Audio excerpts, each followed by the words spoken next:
오늘 하나님께 감사할 것이라는 제목으로 함께 은혜를 나누도록 하겠습니다. 오늘 성경 본문은 우리가 하나님께 감사해야 할 이유에 대해서 말씀하고 있어요. 뭐라고 하냐면, 우리가 항상 너희를 위하여 마땅히 하나님께 감사할 것은 하나님이 처음부터 너희를 택하사 성령의 거룩하심과 진리를 믿음으로 구원을 얻게 하심이니라고 말씀하십니다. 뭐냐면은, 하나님께서 처음부터 너희를 택했다. 처음부터 우리를 택하셨다. 그 말이에요. 그걸 우리는 신학적인 용어로 예정설이라고 그래요. 우리를 택했으니까 그 사람이 어떻게 발버둥 치고 빠져나갈래 해도 결국 돌아오게 됐어요. 예를 들어 양 목사를 택하셔서 양 목사가 싫다고 심지어 목사 멱살 잡고 흔들 정도로 그렇게 못된 놈이었는데도 택하시니까 어떻게 해요? 살짝 만져서 육신적인 고통도 겪게 하시고 결국 천부여 손들고 옵니다 하면서 천부에 의지 없어 손들고 옵니다라고 주님을 찾게 만듭니다. 그래서 가장 현명한 사람은 누가 나에게 복음을 전했다 그러면 맞지 않고 받아들이고 예수 믿는 게 가장 현명한 사람이에요. 근데 보면은 복음을 전하면 계속 더 까탈스럽게 하는 분들이 계세요. 그러면 그 상황에서 계속 악한 영하고 싸우고 있는 중이거든요. 그때 우리가 말씀으로 딱 그분을 건드려줘야 돼요.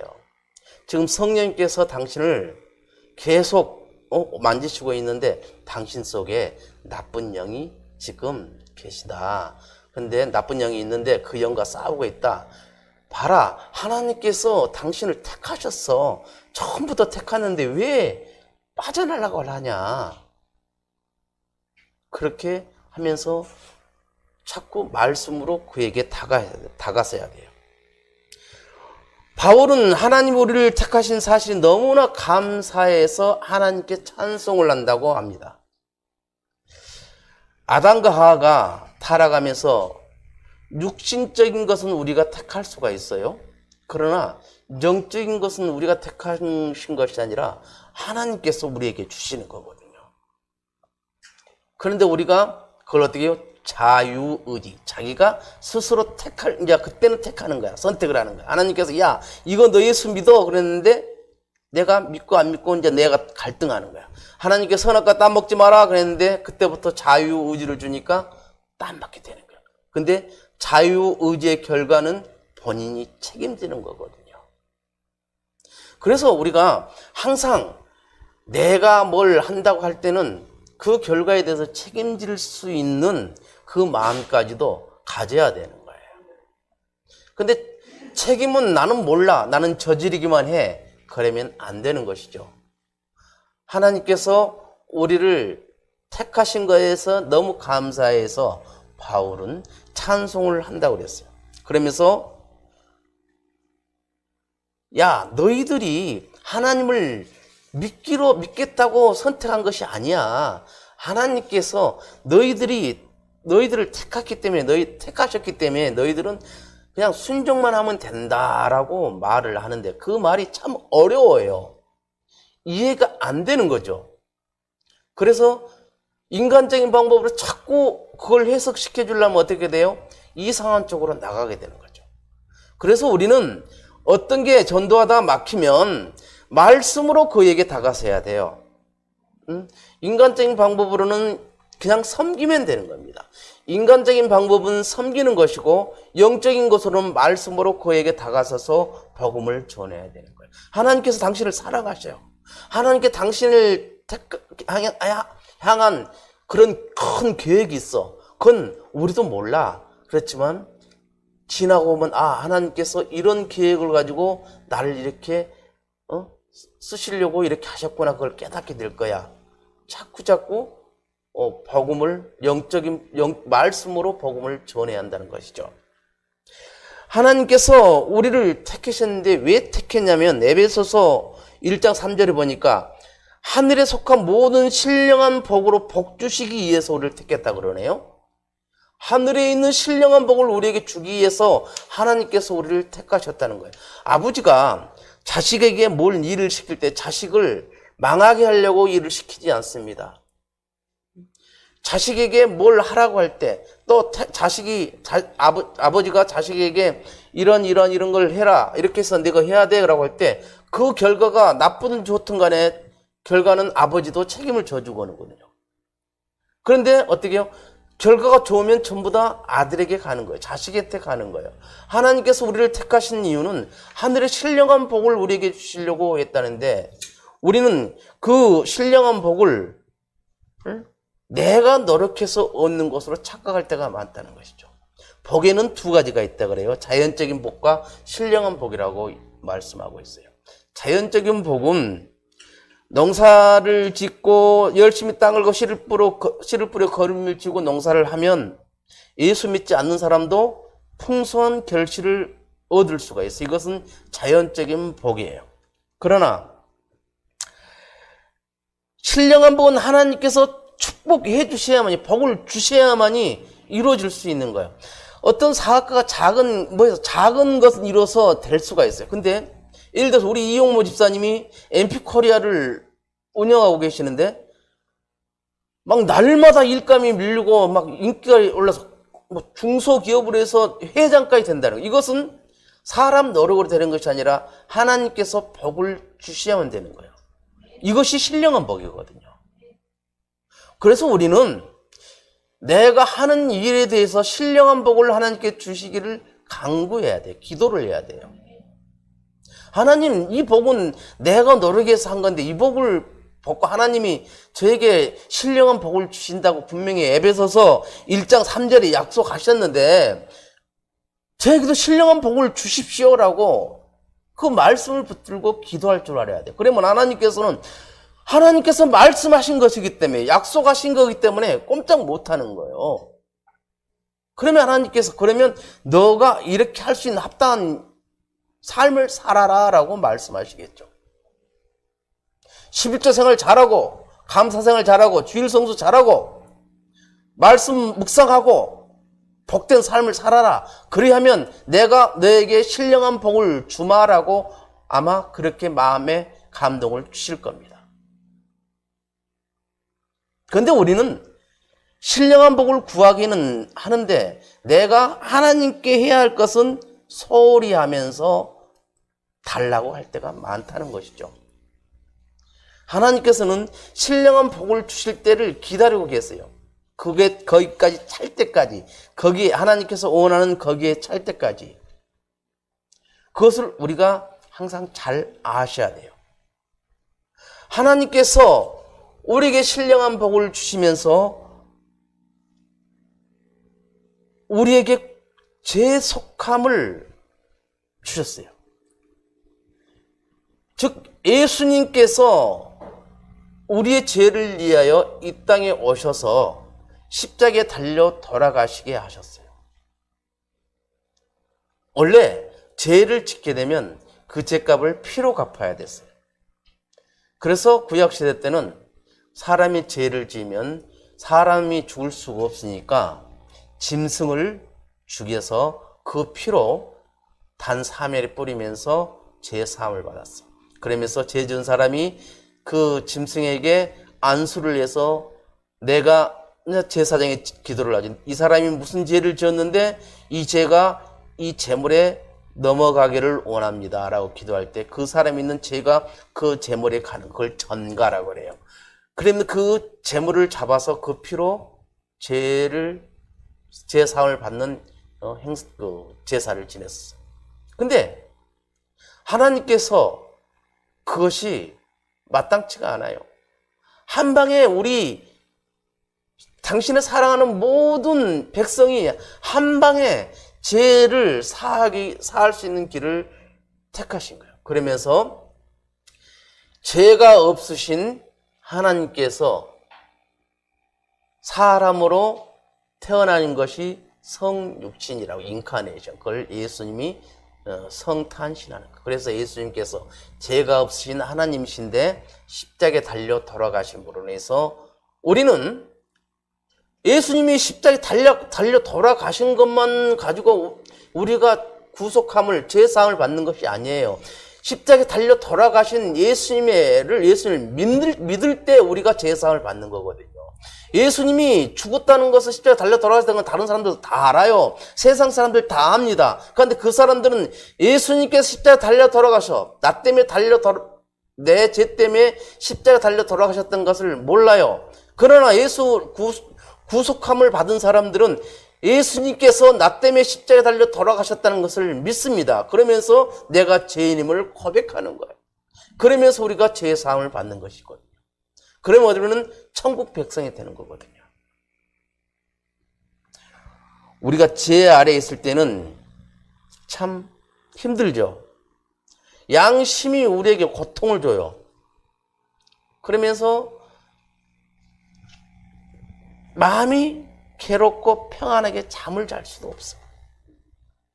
그러나 하나님으로부터 제사함을 받고 나면 마음에 고통이 없고 평안하게 잠을 잘 수가 있는 것입니다. 뭐예요? 제사함을 받을 때 하늘로부터 유쾌한 것이 우리에게 임하는 거예요. 그는 하늘로부터 내려온 유쾌한 그 신령한 복이 우리 모두에게 임하기를 원합니다. 그러면 우리는 어떻게 해야 제사함을 받는가? 예수 그리스도의 피로서 제사함을 받습니다. 예수 그리스도의 피로서 제사함을 받는다는 것을 우리는 아는데 뭐예요? 입으로만 알아요. 입으로만. 가장 중요한 것이 내 마음에 그것이 믿어져야 되는 거거든요. 입으로는 다 아는데 행동은 뭐예요? 개떡같이 살아. 이 사람은 입으로는 말하지만 마음으로는 그것이 믿어지지 않기 때문에 그렇게 하는 거예요. 내가 구원받았다는 것이 확실하게 믿어지지 않기 때문에 세상적인 방법을 자꾸 찾는 겁니다. 힘들면 술 한잔하고, 그렇지 않으면 담배 피우고, 세상적인 방법을 입 앞으로 너떠도 사면서 이리저리 다 해갑니다. 세상적인 방법으로. 왜요? 그렇게 하면 잠시 이루는 되거든요. 그러나 우리는 경험해봐서 합니다. 그것이 영원한 위로가 되지 못한다는 사실을 압니다. 잠시 위로는 됐겠죠. 그러나 잠시 위로는 되지만 진정 우리에게 영원한 위로를 줄 수 있는 것은 오직 하나님밖에 없습니다.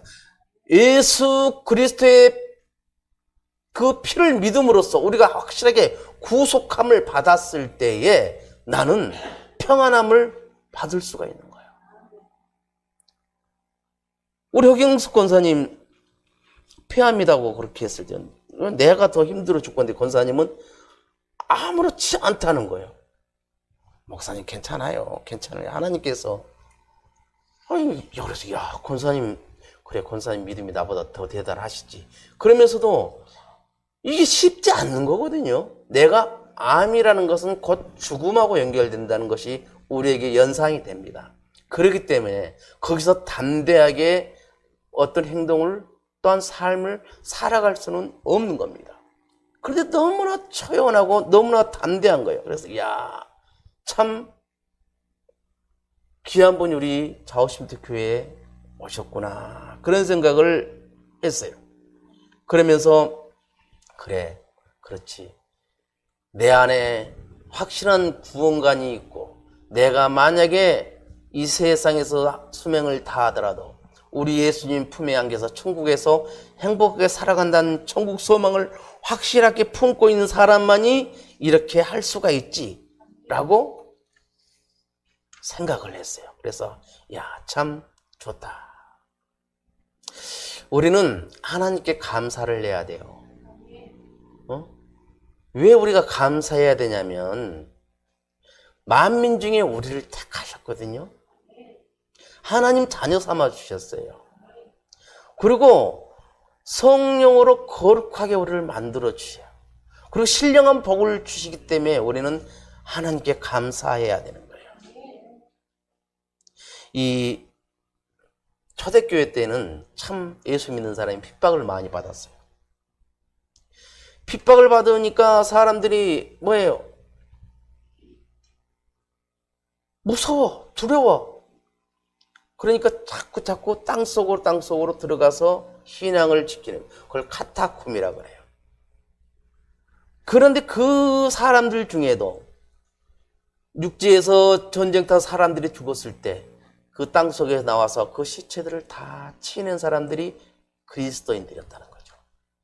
세상 사람들은 무서워서 혹시 전염병이라도 올릴까 봐서 내버려 두는데, 그렇게 핍박을 받았던 크리스찬들이, 지하에 숨어있던 크리스찬들이 밤이 되면 얼굴을 가리고 나와서 그 죽은, 전염병에 걸려 죽은 시체들을 다 치워서, 그래서 그 나라를 살렸다고 그럽니다. 어려운 일, 힘든 일 있을 때 믿는 사람들의 믿음이 나타나는 겁니다. 살다 보면 우리가 누구를 미워하고 박해할 때도 있어요. 그런데 미워하고 박해하는 것과 비난하고 조소하는 것은 다릅니다. 미워하고 박해하는 것은 그냥 무서워서 그런 거거든요. 그러나 비난하고 조소하는 것은 그 사람을 업신여겨서 그렇게 한 거거든요. 상대방을 업신여겨서 비난하고 조소를 해요. 그래서 초대교회는 세상 사람들한테 뭐예요? 미움과 박해를 받았고, 오늘날 우리 교회들은 비난과 조소를 받는다요. 초대교회 성도들은 미움과 박해를 받았는데 지금 성도들은 비난과 조소를 받는데요. 누구한테? 세상 사람들로부터.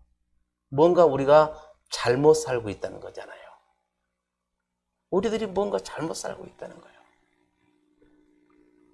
가슴 아픈 일이고 부끄러운 일이죠. 우리 고 김순옥 권사님도 예수 그리스도를 구세주로 믿고 열심히 신앙생활을 하셨어요. 제사함을 받으셨기 때문에 우리들의 마지막 소망인 하늘나라로 가셨어요. 그렇게 평안한 모습으로 얼굴을 내가 봤는데 18세 소녀가 평안하게 잠자는 모습 같았어요. 오르만지는데도, 얼굴을 오르만지는데도 그렇게 좋았어요. 그 평안한 모습으로 하늘나라로 이사를 가셨어요. 하나님께서 끝까지 함께 하셨던 귀한 장례식이었어요. 마지막 날 저는 힘은 들었지만 굉장히 스스로 은혜를 받았었어요. 왜 그랬냐면 거기 참석한 동네 분들은 예수 믿지 않는 분들이 많았어요. 근데 그분들이 담임 목사가 예배를 드리면서 말씀을 전해 복음을 거기서 선포를 했거든요. 근데 그분들이 어느 분 하나 인상을 찌푸리지 않더라는 것이죠. 그래서 야, 하나님, 이분들 중에도 귀한 씨가 지금 떨어져서 자라고 있는 줄로 믿습니다. 그렇게 기도를 했어요. 9번의 예배를 드리면서 성령님이 한 번도 함께하지 않았던 예배는 없었어요. 제사함을 받으셨기 때문에 천국 가신, 그 제사함을 받고 천국 가신 우리 고 김순옥 권사님을 생각합니다. 오직 주의 은혜였어요. 하나님이 데살로니가 성도들을 택하셨어요. 그들을 구원하기 위해서 택하신 거예요. 그런데 구원의 방법은 바울 일행이 복음을 전했을 때 그 복음을 받아들임으로 인해서 구원받는 방법을 택하셨어요. 즉 무슨 말이냐면 하나님께서 그 양선미 집사를 택하셨는데, 양선미 집사를 택했는데 누군가를 통해서 양선미 집사한테 복음을 전하게 했고, 양선미 집사 그것을 받아들이기 위해서 드림으로 해서 완성되는 그 택함의 방법을 택한 거예요. 그러니까 전도의 방법을 택한 거예요. 사람을 통해서 구원을 받을 수 있도록 전도가 돼서 구원을 받을 수 있도록 하신 거예요. 바울 일행들이 진리의 복음을 데살로니가 그 성도들에게 전했어요. 그러니까 데살로니가에 사는 그 사람들에게 진리의 복음을 전했을 때 그들이 예수를 믿고 데살로니가 교회를 만든 거거든요. 이 데살로니가 성도들에게 바울이 마지막으로 한 권면이 있습니다. 이러므로 형제들아 굳게 서서 말로나 우리 편지로 가르침을 받은 유전을 지키라 라고 하면서 바울이 말하는 거예요. 굳게 서서 말로나 우리 편지로 가르침을 받은 유전을 지키라. 바울의 권면은 뭐냐면 굳게 서라는 뜻이거든요. 지금 힘들고 어렵지, 어려운 세상이야. 지금 코로나로 인해서 이리저리 핑계거리 될 게 많아. 그러나 너는 택한 백성이야. 그러니까 굳게 서라 라고 바울 사도가 오늘 본문에서 우리들에게 전하는 메시지예요. 이렇게 힘들고 어려울 때 거짓 사도, 거짓 선지자, 이단 사이비들이 너희들에게 많이 접근할 거야. 굳게 서야 돼. 굳게 서지 않으면 원수 마귀에게 너희들은 잡혀 먹게 되는 것이다. 그러면서 굳게 서라갑니다. 그러면서 하나님이 재림의 때가 가깝다라고 바울 사도가 말하고 있는 거예요. 종말의 징조는 지금 시대에 많이 일어나고 있어요. 나타나고 있어요. 그러나 그때가 어느 때인지는 우리는 모릅니다. 오직 아버지만 아신다고 성경에는 기록하고 있어요. 그러나 우리는 오늘이 마지막이라고 생각하고 열심히 신앙생활을 해야 되는 거예요. 그래도 내가 평안한 모습으로 천국은 가야 되지 않겠어요?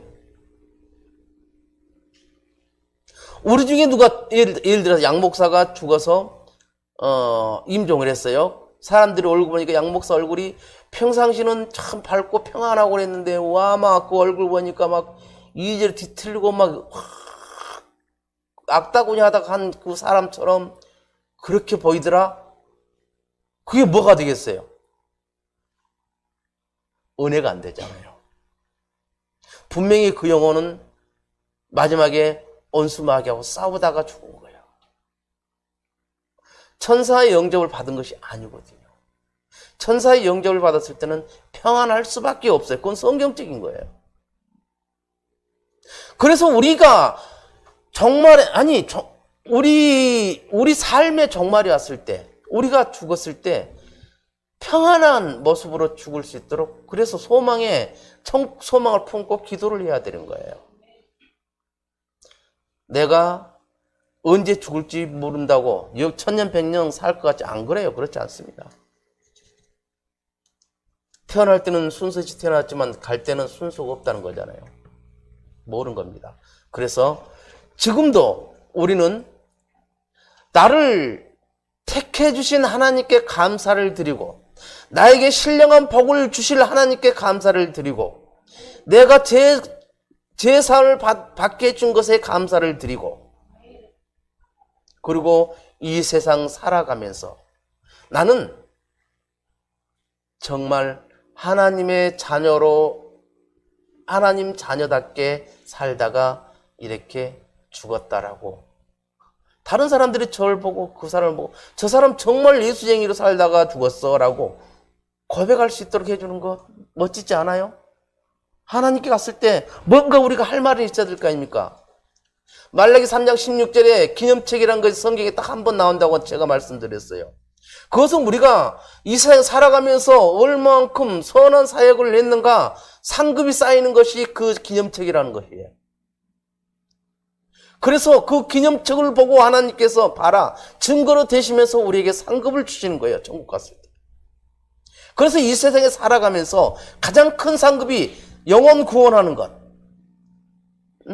믿지 않는 영혼에게 아이고 나는 전 목사님 안 돼요. 그냥 한마디만 던져도 돼요. 성경 말씀 모르면 예수 믿으세요. 한마디만 해도 그것이 전도예요.